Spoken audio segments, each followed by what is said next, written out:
Hello students, कैसे हैं आप सब लोग। आई होप आप लोग अच्छे होंगे, अच्छे से पढ़ाई कर रहे होंगे। स्ट्रेट लाइन पे जो मैं एक क्वेश्चन करवाने वाला हूँ, इस पे क्वेश्चन आपको हर साल में देखने को मिलेगा और ये लेटेस्ट क्वेश्चन है 2023 का।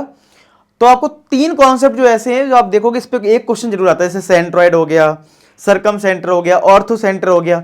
तो मैंने ये जो क्वेश्चन सिलेक्ट करा है वो सरकम सेंटर सिलेक्ट करा है और इसमें एक ट्रिक भी होती है। वो ट्रिक नहीं पता होगी तो आप ये क्वेश्चन मतलब बहुत लेंदी कर दोगे, मतलब शायद फिर कर भी ना पाओ। और चलो कर भी लिया तुमने, अगर कोई क्वेश्चन तुमने कर दिया और टाइम बहुत ले लिया तो आपने और क्वेश्चन का नुकसान कर दिया। समझ रहे हो, आप टाइम ज़्यादा नहीं ले सकते हो, आपको सही टाइम पे सही चीज़ ट्राई करनी चाहिए।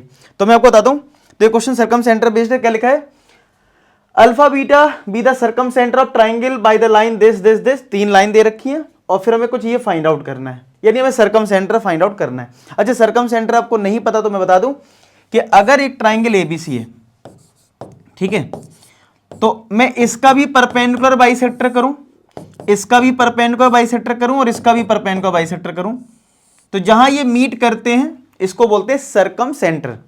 अगर मैं इस सरकम सेंटर को किसी पॉइंट से डिनोट कर दूं, इन्होंने सी बोला है तो सी, अच्छा सी फिर यहां पे भी है तो इसको फिर कुछ और लेना पड़ेगा। चलो ट्राइंगल को मैं पी क्यू आर बोल देता हूं, ट्राइंगल को हम पी क्यू आर ले लेते हैं, ठीक है, कि ट्राइंगल हमारा पी क्यू आर है। तो अगर ये सरकम सेंटर सी ले रखा है तो सी का मतलब होता है कि सी की वैल्यू पी से डिस्टेंस, क्यू से डिस्टेंस और आर से डिस्टेंस सेम होगी। जब ये डिस्टेंस सेम ही होगी तभी तो आप एक सर्कल फॉर्म कर पाओगे, रेडियस का काम करेगा ना। तो इसी के लिए इसको सरकम सेंटर बोलते हैं। तो हम ये कह सकते हैं सी पॉइंट से सी पी, सी क्यू और सी आर ये तीनों इक्वल होते हैं। तो अब आपके माइंड में आएगा ये तो बहुत आसान है, मुझे तीन लाइन की इक्वेशन गिवन है ट्राइंगल में। जैसे ये ट्राइंगल ले लेते हैं, एक लाइन की इक्वेशन हमारे पास है 4x प्लस का 3y इक्वल टू 69। एक लाइन की इक्वेशन है 4y माइनस 3x प्लस का सॉरी इक्वल टू 17, ठीक है। और एक ये थर्ड वाली लाइन है x plus 7y equal to 61। जैसे ये ट्राइंगल है, ये ट्राइंगल फॉर्म हो रहा है। तो आप कहोगे सर ये तो बहुत आसान हो गया, कैसे। सरकम सेंटर आपने बताया कि ये सी पॉइंट है, तो इस पॉइंट की इससे डिस्टेंस और इससे डिस्टेंस इक्वल होती है, हम डिस्टेंस फॉर्मूला यूज कर लेंगे। अब ये सी पॉइंट तो हमें गिवन अल्फा बीटा है, ठीक है, और ये पॉइंट हम निकाल सकते हैं कैसे, इन दो लाइन को सॉल्व करके। ये पॉइंट पी आ जाएगा, इन दोनों लाइन को सॉल्व करके क्यू पॉइंट आ जाएगा, इन दोनों सॉल्व करके आर पॉइंट आ जाएगा। तो जब पॉइंट आ जाएगा तो फिर हम डिस्टेंस फॉर्मूले से अल्फा बीटा निकल ही आएगा। लेकिन आपको लगता है ये आसान रहेगा, डिस्टेंस फॉर्मूला आप लगाओगे तो आपको अल्फा बीटा में इक्वेशन मिलेगी, इनको सॉल्व करना पड़ेगा। ऊपर से डिस्टेंस फॉर्मूला में होल स्क्वायर होता है तो क्वाड्रेटिक बनेगा, ठीक है। तो जब भी सरकम सेंटर पे क्वेश्चन आए तो एक चीज ध्यान कर लेना, अगर उसमें अप्लाई हो रही हो तो, अगर नहीं होगी तो फिर हमें इसी तरीके से करना पड़ेगा, ठीक है। वो क्या है वो समझ लेते हैं। वो ये है, कहीं ऐसा तो नहीं कि जो हमें इक्वेशंस दे रखी हैं, जो लाइन की इक्वेशन गिवन है वो आपस में कोई दो लाइन परपेंडिकुलर हो। क्योंकि अगर ऐसा होता है तो राइट एंगल ट्राइंगल अगर हमारा बन जाए, अगर हमारा एक राइट एंगल ट्राइंगल बन जाए तो याद रखना जो हाइपोटेनियस होता है उसका जो मिड पॉइंट होता है वही सरकम सेंटर होता है। क्यों होता है बताता हूं, क्योंकि अगर ये मिड पॉइंट है तो ये और ये लेंथ इक्वल है, और इस हाइपोटेनियस के मिड पॉइंट को अगर इस वर्टेक्स के ज्वाइन करते हो तो ये लेंथ भी इक्वल होती है। और सरकम सेंटर होता ही क्या है, ऐसा पॉइंट जिसकी ऑल वर्टेक्स से डिस्टेंस सेम हो। तो बस इसका मतलब क्या हुआ कि अगर राइट एंगल ट्राइंगल हो जाए, अगर राइट एंगल ट्राइंगल हो जाए तो राइट एंगल ट्राइंगल में बस हाइपोटेनियस का मिड पॉइंट निकाल दो, वही तुम्हारा सरकम सेंटर है। अरे कितनी अच्छी बात मिल गई ये तो बस देख लेते हैं, अगर ऐसा कुछ मिल जाए इसमें तो हमारा काम हो जाए। तो अगर थोड़ा ध्यान से देखोगे ना तो इस पहली और दूसरी इक्वेशन को ध्यान से देखो। जैसे पहली इक्वेशन है 4x plus 3y equal to 69 और दूसरी इक्वेशन क्या है 4y माइनस का 3x इक्वल टू 17। इसकी स्लोप निकाल लो। स्लोप कैसे निकालते हैं, 3y इक्वल टू, इसको इधर भेजो, माइनस का 4x प्लस का 69, तो y कितना आ जाएगा माइनस 4/3x प्लस का 69/3। x के कोफिशिएंट को हम स्लोप बोलते हैं क्योंकि हमारे पास एक स्लोप इंटरसेप्ट फॉर्म होता है y equal to mx plus c। तो यहां पे अगर स्लोप x का कोफिशिएंट है तो m1 हमारा हो गया माइनस 4/3। स्लोप जो होता है, अगर किसी भी लाइन का अगर आपको स्लोप बताना है तो सिंपल x का कोफिशिएंट देख लिया करो, यानी कि कोई लाइन की बोले स्लोप बताओ तो तुम y equal to m x plus c में कन्वर्ट कर देना, स्लोप आ गया। चलो इसको कर लेते हैं ऐसी, तो y 4y equal to 3x plus का 17, तो y कितना आ जाएगा 3/4x प्लस 17/4। तो चलो इसमें x का कोफिशिएंट 3/4, इसको m2 ले लेते हैं। अगर मैं इसमें m1 मल्टीप्लाई m2 करूं यानी -4/3 इंटू 3/4, तो कट के क्या है -1 आ गया।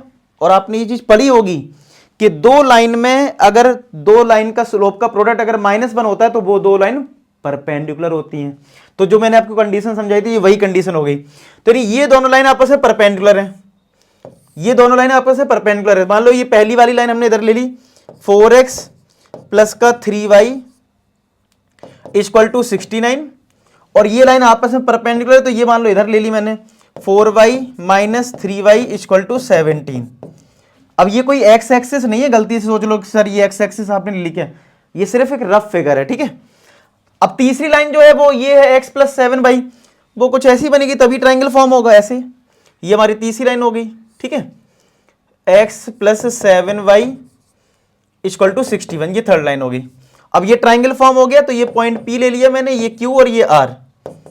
और अभी अभी मैंने आपको बताया कि अगर राइट एंगल ट्राइंगल फॉर्म हो जाए तो हाइपोटेनियस का जो मिड पॉइंट होगा वही तुम्हारा सरकम सेंटर होगा, क्योंकि ये डिस्टेंस PM MB और अगर मैं इसको ज्वाइन करूं Q से, ये तीनों आपस में इक्वल होता है, तो ये सरकम सेंटर होगा। अब ये कैसे आएगा मिड पॉइंट, अब यानी मिड पॉइंट फॉर्मूला लगना है, तो बस अब P पॉइंट निकाल लो और R पॉइंट निकाल लो, बस काम हो गया हमारा। कितना सिंपल हो गया क्वेश्चन।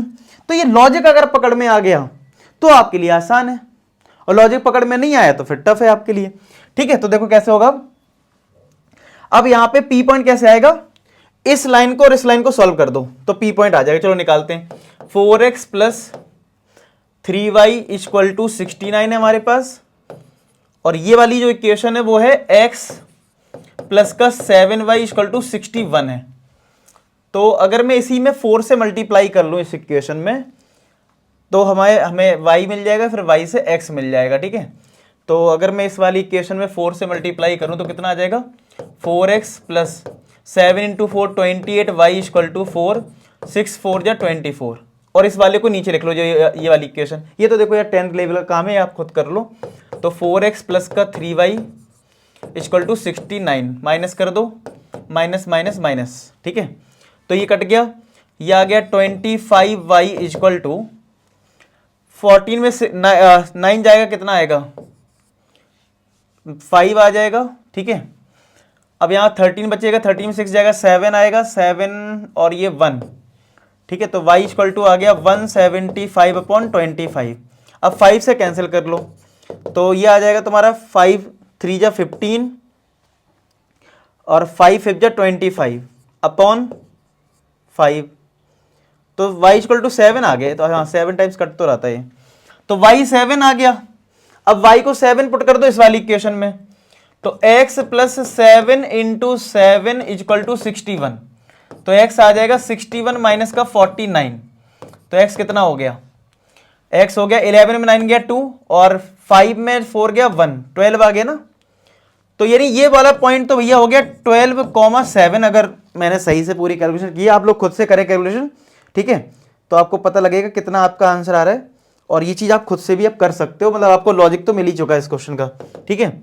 अब देखो मैं अब निकालता हूं, ये मैंने P पॉइंट निकाल दिया, अब मैं निकालता हूं R वाला पॉइंट, ठीक है। अब क्या निकालते हैं हम लोग, R वाला पॉइंट कैसे आएगा, R वाला पॉइंट। अब आप इस लाइन को और इस लाइन को सॉल्व कर लो, यानी कि x plus 7y equal to 61, और एक ये वाली लाइन है 4y माइनस 3x है ना, ये 3x है इधर, 4y तो माइनस 3x को पहले लिख लो, माइनस 3x प्लस का 4y इक्वल टू 17, यही तो है। 4y पहले बाद में कर दिया 17, इसमें 3 से मल्टीप्लाई कर लो इस वाली इक्वेशन में, पहली वाली में ऊपर, तो 3x प्लस 7 3 जा 21y इक्वल टू, ये कितना आ जाएगा 3 6 3 जा 18, ये है माइनस का 3x प्लस का 4y इक्वल टू 17, ऐड करोगे तो कट जाएगा, 25y हो जाएगा, और 83 में 17 अगर ऐड करेंगे 200 हो जाएगा। तो क्या यहां से y की वैल्यू 8 आ जाएगी, और अगर y 8 है तो y को 8 पुट करके x निकाल लेते हैं, किसी में भी पुट कर दो, चलो इस वाले में पुट कर देते हैं। तो x plus 7 into 8 56 equal to 61, तो x कितना आ जाएगा 5। तो ये वाला पॉइंट आ गया 5,8, ये आ गया 5,8। अब हमें पता है ये मिड पॉइंट m है और यही हमारा सरकम सेंटर है, तो m क्या होगा, अब मिड पॉइंट फॉर्मूला क्या होता है, x1 plus x2 upon 2 y1 plus y2 upon 2 mid point फॉर्मूले से। तो सपोज ये x1 है ये x2 है, तो 12 प्लस 5 17 अपॉन 2 7 प्लस 8 15 अपॉन 2, तो ये हमारा आ गया। अच्छा m हमारा जो मिड पॉइंट है वही सरकम सेंटर यानी c, यानी सरकम सेंटर हमें जो c दे रखा है उधर हमने c से रिप्रेजेंट कर रखा है क्वेश्चन में, अल्फा बीटा है। तो हमारा सरकम सेंटर जो मिड पॉइंट है वो सरकम सेंटर ही है और ये सरकम सेंटर गिवन था, तो अल्फा कितना आ गया 17 अपॉन 2 और बीटा कितना आ गया 15 अपॉन 2। कंपेयर कर लिया हमने। अब निकाल लो क्या निकालना था हमें निकालना है अल्फा माइनस बीटा का whole square plus alpha plus beta. तो अल्फा माइनस बीटा इन दोनों को माइनस कर लो, 17 अपॉन 2 माइनस 15 अपॉन 2 का whole square, alpha plus beta 17 upon 2 plus 15 upon 2। तो ये देखो कितना आएगा 17 माइनस 15 2 अपॉन 2 1 यानी 1 आएगा। 17 प्लस 15 32 अपॉन 2 16 आएगा। 16 प्लस 1 क्या हो जाएगा 17। तो इसका आंसर क्या हो जाएगा बी पार्ट। आया समझ में। तो यानी इस क्वेश्चन में अगर आपको ये पता था कि सरकम सेंटर जो है वो हाइपोटेनियस का मिड पॉइंट है तो ये फिर भी इजी हो गया, अदरवाइज आपकी कैलकुलेशन और टफ हो सकती थी। उम्मीद करता हूं ये क्वेश्चन आपको बहुत अच्छा लगा हो। आप इस वीडियो को लाइक करें और फीडबैक में बताएं कि आपको समझ में आया कि नहीं आया, आपने मुझसे पहले क्वेश्चन कर लिया था या नहीं। ठीक है, सब कुछ लिखना फीडबैक में। बाकी मिलते हैं नेक्स्ट वीडियो, तब तक अपना ख्याल रखें, पढ़ाई करते रहें। लास्ट में एक ही बात बोलूंगा कि आप सभी सफल हो। धन्यवाद।